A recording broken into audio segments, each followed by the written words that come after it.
नमस्कार, मेरा नाम है अमिताभ और दृष्टि आईएएस की इस नई वीडियो में स्वागत है आपका।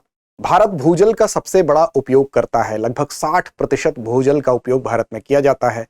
अब आज हम जो बात करेंगे, जो चर्चा करेंगे, वो केंद्रित है इसी भूजल के ऊपर, क्योंकि इस भूजल में होने वाले प्रदूषण की आज हम चर्चा करेंगे। विशेष रूप से ये चर्चा केंद्रित होगी नाइट्रेट के बढ़ते संकट की, क्योंकि भारत में ये संकट पिछले 7 वर्षों की तुलना में एक रिकॉर्ड स्तर पर पहुंच गया है, जिसमें कुछ राज्य विशेष रूप से गंभीर रूप से प्रभावित हैं। तो आज की इस चर्चा में हम समझेंगे कि वास्तव में ये नाइट्रेट्स का संकट क्या है। 7 वर्षों में इसके रिकॉर्ड स्तर पर बढ़ने के उस हालिया रिपोर्ट पर भी हम नजर डालेंगे कि आंकड़े क्या कहते हैं। साथ ही हम इस बात को देखेंगे कि वास्तव में ये नाइट्रोजन प्रदूषण होता क्या है, इसके दुष्प्रभाव क्या हैं, वो कौन कौन से ऐसे दुष्प्रभाव हैं जिन पर विचार करना चाहिए। कुछ अन्य प्रदूषण जो भूजल स्तर को प्रभावित करते हैं, उस पर भी एक सरसरी नजर हम डालेंगे। तो आइए शुरू करते हैं। आज की चर्चा भूतल जल में नाइट्रोजन के संकट पर केंद्रित होगी। चर्चा के बिंदुओं की बात करें तो खबर के आलोक में ही हम चर्चा में क्यों है, इसीलिए है क्योंकि 3 ऐसे राज्य हैं, विशेष रूप से राजस्थान, कर्नाटक और तमिलनाडु, जहां पर जो आंकड़े हैं भूजल का जो स्तर, भूजल स्तर में जो नाइट्रेट का लेवल है वो काफी हद तक नाइट्रेट्स का लेवल बढ़ गया है, जिसकी वजह से 7 वर्षों के एक रिकॉर्ड स्तर पर पहुंचा है और इसी वजह से इसकी चर्चा हो रही है। अब इस हालिया रिपोर्ट में और वो कौन सी बातें कही गई हैं उसको जानेंगे। दक्षिण और मध्य भारत की स्थिति क्या है। वास्तव में कुछ राज्य ऐसे हैं जहां पर पहले से ये स्थिति गंभीर थी, लेकिन कुछ नए उभरते क्षेत्र इसको और चिंता का कारण बना रहे हैं। उन क्षेत्रों पर भी एक नजर डालेंगे। साथ ही साथ नाइट्रोजन प्रदूषण और इसकी अवधारणा, इसके संबंध में इसके क्या कारण हैं और क्या उसके दुष्प्रभाव हैं, उस पर भी चर्चा करेंगे। अभ्यास प्रश्न अंत में छोड़ेंगे आपके लिए। सामान्य अध्ययन के प्रश्न पत्र 3 से जोड़ के इस खंड को आप देख सकते हैं।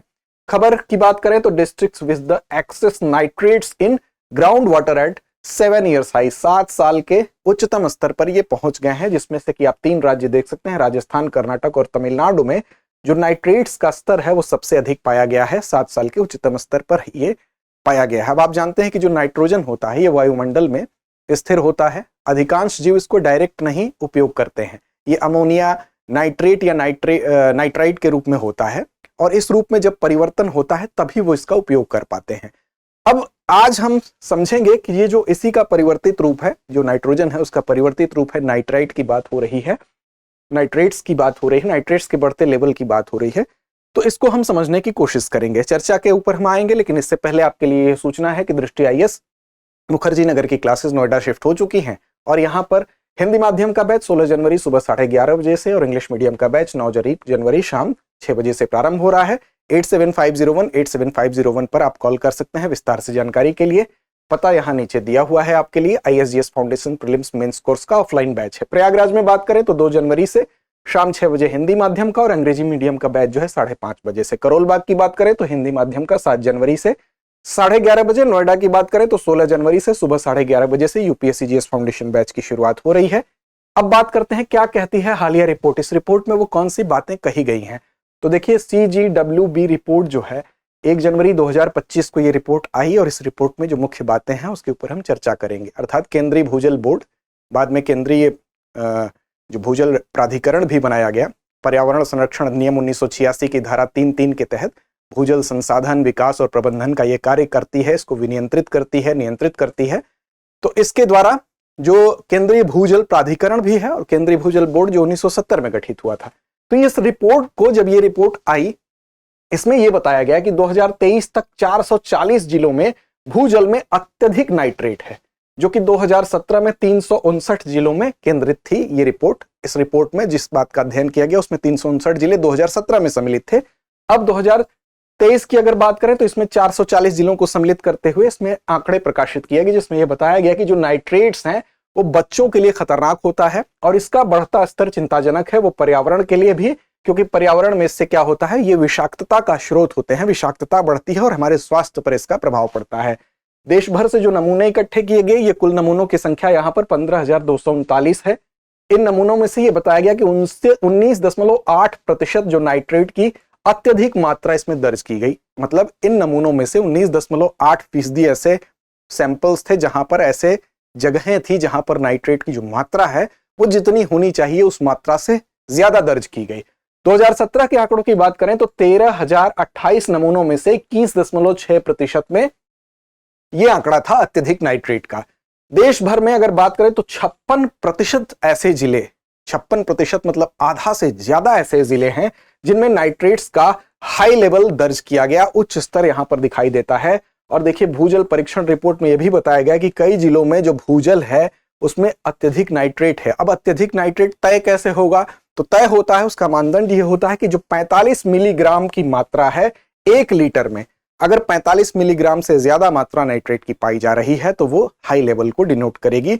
ये जितना ऊपर बढ़ेगी उतना उसके खतरनाक स्तर को दर्शाएगी। तो ये हालिया रिपोर्ट में ये बात बताई गई। साथ ही साथ दक्षिण और मध्य भारत की स्थिति पर भी यहां पर नजर डाला गया और ये बताया गया कि सर्वाधिक नाइट्रेट संदूषण की अगर जहां तक बात है तो राजस्थान में 49%, कर्नाटक की बात करें 48%, तमिलनाडु में 37% सुरक्षित सीमा से ज्यादा है।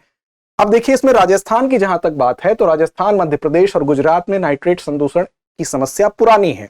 लेकिन अगर हम बात करें 2017 के बाद की तो इसके स्तर में ज्यादा बदलाव नहीं आया है। लेकिन केंद्रीय और दक्षिणी भारत में चिंताजनक स्थिति है। जो मध्य भारत है, सेंट्रल इंडिया की जो स्थिति है वहां पर अगर देखें, और दक्षिण भारत में, साउथ इंडिया में, ये नए क्षेत्र हैं, यहां पर बढ़ना, नाइट्रेट का लेवल बढ़ना एक चिंता की बात है।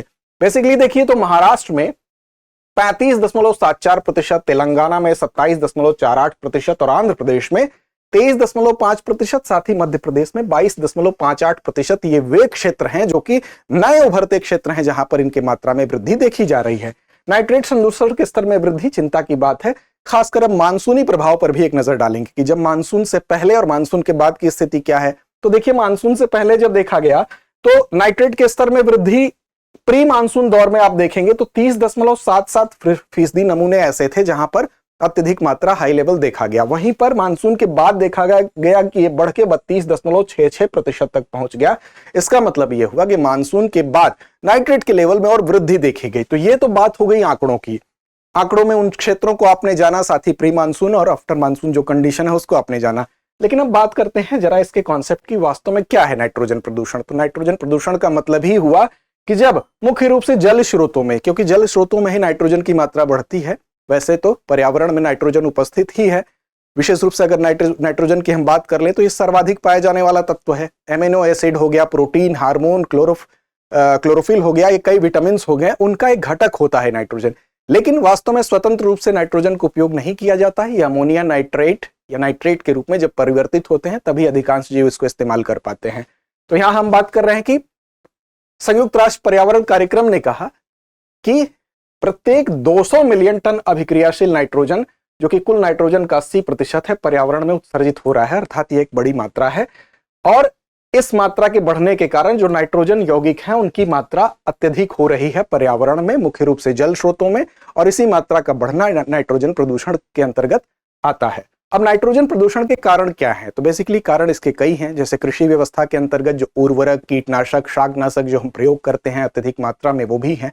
औद्योगिक अपशिष्ट हो सकते हैं, शहरीकरण की बढ़ती प्रक्रिया हो सकती है, अत्यधिक भूजल का दोहन करने की वजह से जो पानी में खारापन है उसकी वृद्धि होती है। तो हम देखें कृषि गतिविधियों के अंतर्गत नाइट्रोजन आधारित जो उर्वरकों की बढ़ती खपत है जो जल स्रोतों को दूषित कर रही है, जैसे कि भारत में आप देखें सिंथेटिक उर्वरकों का अत्यधिक उपयोग हो रहा है, वो इसकी मात्रा को बढ़ा रहा है। वहीं औद्योगिक प्रक्रियाओं के माध्यम से आप देखें जो विनिर्माण प्रक्रियाएं हैं, जो मैन्युफैक्चरिंग सेक्टर है, वहां पर जीवाश्म ईंधन का दहन होता है और जीवाश्म ईंधन के दहन का ही परिणाम यह होता है कि इसी के माध्यम से जो नाइट्रोजन के यौगिक हैं वो पर्यावरण में लगातार मुक्त होते हैं। पशुधन भी इसके लिए जिम्मेदार है क्योंकि पशुओं के मूत्र और अपशिष्ट से अमोनिया जैसे नाइट्रोजन के यौगिक उत्सर्जित होते हैं। अमोनिया भी उसका एक घटक है, आप देख सकते हैं। तो इसका उत्सर्जन भी पर्यावरण में नाइट्रोजन के प्रदूषण के स्तर को बढ़ा रहा है। बायोमास का दहन होता है, चाहे वो वनों में लगने वाली आग हो, वनाग्नि हो, या पशुओं के उपलों को जलाए जाने के पश्चात मुक्त होने वाली नाइट्रोजन के यौगिक को की उनकी मात्रा हो। इसके अलावा अब देखें इसके दुष्प्रभाव क्या हो सकते हैं। इनके बढ़ने से पर्यावरण में सबसे पहला जो दुष्प्रभाव होता है वो हमारे पर्यावरण पर होता है और पर्यावरण के माध्यम से हमारे स्वास्थ्य को प्रभावित करता है। जैसे पेयजल में अगर अत्यधिक नाइट्रेट का स्तर होगा तो वो क्या करेगा, हीमोग्लोबिन के साथ प्रतिक्रिया करेगा, क्योंकि नाइट्रोजन जो होता है वो नाइट्रेट्स में कन्वर्ट होता है और वो हीमोग्लोबिन के साथ जब संबद्ध होता है उसके बाद वो ऑक्सीजन के साथ, हमारे जानते हैं कि हमारे ऊतकों में ऑक्सीजन का पहुंचना जरूरी होता है और अगर ऑक्सीजन की कमी होगी, उसके परिवहन में बाधा होगी तो हमारे शरीर के जो ऑर्गन्स हैं, हमारे शरीर के विभिन्न अंग हैं, वो ठीक से काम नहीं कर पाएंगे। तो नाइट्रोजन किसी भी प्रकार से हमारे शरीर में प्रवेश किया वो बदलता है नाइट्राइट्स में, और नाइट्राइट्स जो होते हैं जब हीमोग्लोबिन के साथ संबद्ध होते हैं तो उसके बाद वो संबंध होने के पश्चात मेथेमोग्लोबिन नामक एक संबंध होने के बाद मेथेमोग्लोबिन बनाते हैं, और ये क्या करता है कि ऑक्सीजन का जो परिवहन है उसमें बाधा उत्पन्न करता है। और विशेष रूप से नाइट्रोजन के इस प्रभाव से अगर बच्चों में आप देखें तो उनकी त्वचा नीली पड़ने लगती है, उनका शरीर नीला पड़ने लगता है, और इसी को हम ब्लू बेबी सिंड्रोम के नाम से भी जानते हैं। तो ब्लू बेबी सिंड्रोम का एक प्रमुख कारण भी ये बनता है, जिसमें कि नाइट्रेट का स्तर जो होता है वो बढ़ जाता है, जिसकी वजह से ये देखने में मिलता है। इसमें मेथेमोग्लोबिनेमिया भी इसको बोलते हैं, इस नाम से भी एक दूसरी जो प्रवृत्ति है त्वचा के नीले पड़ने की, उसको इस नाम से भी जाना जाता है। तो ये दो रोग होते हैं जो स्वास्थ्य को प्रभावित करते हैं। अब इसमें बेसिकली क्या होता है, तो ऑक्सीजन परिवहन की जो क्षमता है वो प्रभावित होती है। इसके अलावा आप देखें तो अस्थमा जैसी श्वसन स्थितियों को भी ये बढ़ा सकता है और श्वसन में संक्रमण के खतरे को भी बढ़ा सकता है। इसके अलावा दूसरी जो चीज देखने को मिलती है वो मिलती है यूट्रोफिकेशन। यूट्रोफिकेशन क्या होता है, जब किसी भी जलीय वातावरण में आप देखेंगे विशेष रूप से जब अतिरिक्त नाइट्रोजन होगी तो उसमें जल में जो पादप होते हैं, जो पौधे होते हैं, उनके लिए ये पोषक उर्वरक के रूप में कार्य करता है, खाद के रूप में कार्य करता है। तो ऐसी दशा में ये जो पादप होंगे वो काफी बढ़ जाते हैं, उनकी संख्या बढ़ जाती है, जिसमें कि शैवाल, जलीय वनस्पतियां, ये इसमें काफी ज्यादा मात्रा में इनकी वृद्धि हो जाएगी। और इसी घटना को यूट्रोफिकेशन कहते हैं, क्योंकि इन शैवालों का जब ज्यादा डेवलपमेंट हो जाएगा तो ऐसी दशा में ऑक्सीजन रहित क्षेत्र यहां पर निर्मित हो जाएंगे, क्योंकि ज्यादा से ज्यादा ऐसे क्षेत्र होंगे कि ज्यादा ऑक्सीजन तो यही खपत इनके द्वारा ही खपत हो जाएगी। तो ऐसी दशा में ऑक्सीजन की कमी हो जाएगी, तो जलीय जीवन जो होगा उसमें जो वनस्पति और अन्य जीव जो होंगे उनकी मृत्यु होने लगेगी। तो ऐसी दशा में इन शैवालों का, इन जलीय पादपों का अत्यधिक बढ़ना यूट्रोफिकेशन की प्रक्रिया कहलाती है। तो ये भी, इसके लिए भी नाइट्रोजन जिम्मेदार होता है। साथ ही साथ ओजोन क्षरण में भी जिम्मेदार है, क्योंकि नाइट्रोजन जो होता है वो नाइट्रस ऑक्साइड, जिसको N2 हम कहते हैं, ये समताप मंडल अर्थात स्ट्रेटोस्फीयर में जो ओजोन की परत होती है उसके क्षय का भी कारण बनता है। और अगर ओजोन परत में क्षरण होगा तो वो उससे आने वाली जो अल्ट्रावायलेट किरणें होती हैं वो त्वचा कैंसर के लिए जिम्मेदार होती हैं, मोतियाबिंद और अन्य स्वास्थ्य समस्याओं के लिए भी खतरा बन सकती हैं। साथ ही समुद्री पारिस्थितिक तंत्र और फसलों को भी नुकसान इससे हो सकता है। तो ये इसके दुष्प्रभाव थे, इन दुष्प्रभावों पर भी आपको नजर डालना जरूरी था। अंत में हमारी जिम्मेदारी है एक अभ्यास प्रश्न की, आपके लिए अभ्यास प्रश्न छोड़ेंगे। एक चीज आपके लिए चलते चलते आपसे एक प्रश्न और हम पूछते हैं अभ्यास प्रश्न के अलावा, कि आप बताएं कमेंट करके कि जो ब्लू बेबी सिंड्रोम होता है, बेसिकली ब्लू बेबी सिंड्रोम को अन्य किस नाम से जाना जाता है, इसको आप कमेंट बॉक्स में कमेंट करके बताएं। साथ ही आज का अभ्यास प्रश्न है कि ब्लू बेबी सिंड्रोम और मेथेमोग्लोबिनेमिया का मुख्य कारण क्या है। विकल्प आपके सामने है। विकल्प ए, शिशु के दिल में जन्मजात दोष। विकल्प बी, उच्च नाइट्रोजन स्तर वाले पेयजल का सेवन। विकल्प सी, शिशु की त्वचा में संक्रमण। या विकल्प डी, शिशु के रक्त में अत्यधिक आयरन की कमी। इसके अलावा आपको बता दें कि जैसे नाइट्रोजन एक प्रदूषक तत्व है, उसी प्रकार अन्य तत्व भी होते हैं जो भूजल को प्रदूषित कर सकते हैं। जैसे यूरेनियम होता है, आप देखेंगे कि राजस्थान में, उत्तर पश्चिमी राज्यों में यूरेनियम के कारण गुर्दे की खराबी लोगों में एक आम बीमारी के तौर पर देखा जाता है। रेडान जैसे होता है, रेडान से फेफड़ों का कैंसर होता है। इसी प्रकार कैडमियम के कारण इटाई रोग होता है। वैसे ही पारा होता है, पारा के कारण मिनीमाता रोग होता है। साथ ही साथ आप देखें आर्सेनिक एक ऐसा प्रदूषक है जिसकी वजह से ब्लैकफुट रोग होता है। इसी प्रकार फ्लोराइड है, फ्लोराइड से भी नौकनी रोग होता है। तो ये अन्य प्रदूषक भी हैं जिनके बढ़ने से भूमजल स्तर जो है, भूमजल जो प्रदूषण है उसमें वृद्धि होती है। तो इस प्रश्न का आप जवाब जरूर दें, लड़ते रहें, अपने लक्ष्य की ओर बढ़ते रहें। डियर व्यूअर्स, अपने एग्जाम की तैयारी को और बेहतर करने के लिए हमारे चैनल को लाइक, शेयर और सब्सक्राइब करना न भूलें।